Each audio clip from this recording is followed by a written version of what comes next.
Hello everyone! Good evening! Nandito ako sa clinic ni Doktora. First of all, I would like to greet Ngiti Klinika Manila. It's 35th anniversary. So, congratulations! How did I become a patient of Ngiti Klinika Manila? Well, it started back year 2000. I was referred by my relative na magaling nga raw tong dentist na to. So, I tried. And then, ayun, 22 years na ako na patient dito. So, I really recommend this clinic to everyone out there kasi malinis dito. You're sure na laging protected ka, lalo na di sa pandemic times.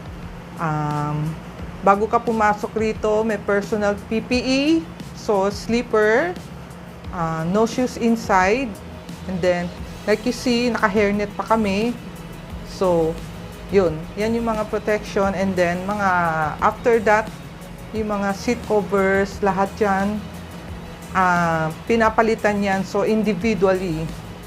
And then, they also have this fog machine, before you enter the clinic. So, nakaano ka na UV ka na. So, sure ka na malinis talaga rito.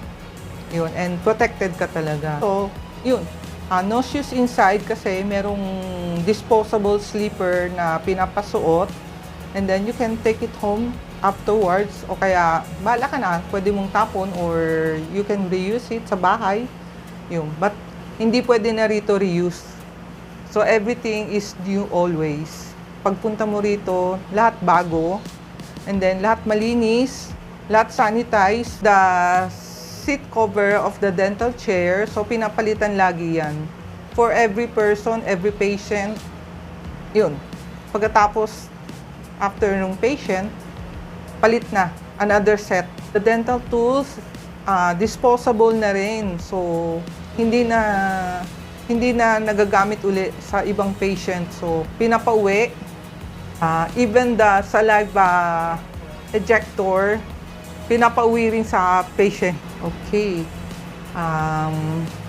One more thing I like sa lugar na to, it's very homey, unlike sa ibang dental clinic na parang hospitalized ang feeling dito.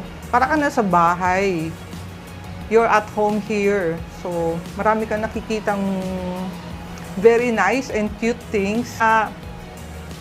You know you're always in good hands. About my dentist, well, she's very perfectionist, very malinis magtrabaho. So, guaranteed na magaling siya.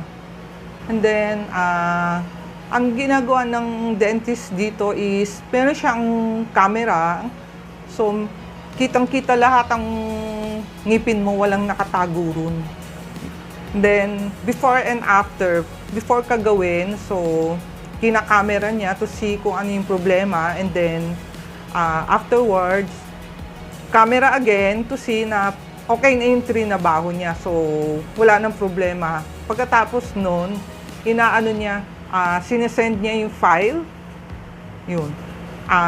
Sending the file to the patient para makita rin ng patient kung okay talaga yung trabaho. So, walang nakakalusot na mga kulang-kulang na trabaho.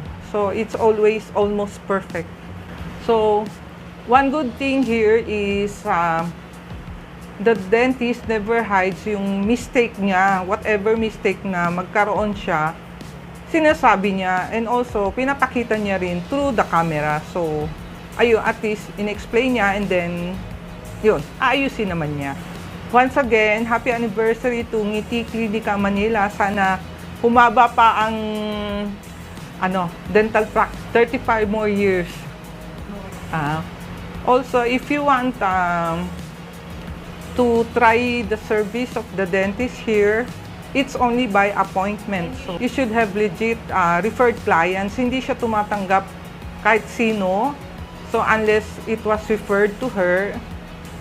Yun. So, once again, happy 35th anniversary to Ngiti Klinika Manila. more anniversaries to come, more another 35 years, hopefully. And then, everything here is by appointment. So, if you want to try this clinic, and then you know somebody na naging patient dito, you can ask them for referrals. Because this clinic doesn't accept walk-ins or kung sino-sino lang dyan. So, it's always by referrals and para for security reason, everybody's safety, this is very private. Private clinic is also a specialty clinic.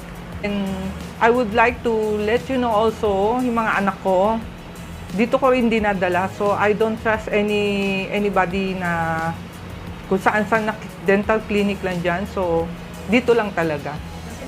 Kasi I don't trust yung other clinics, no, when it comes to sanitary. So, hindi kagaya rito, yung dentist mismo ang personal na naglilinis at nagsasanitize ng mga dental utensils.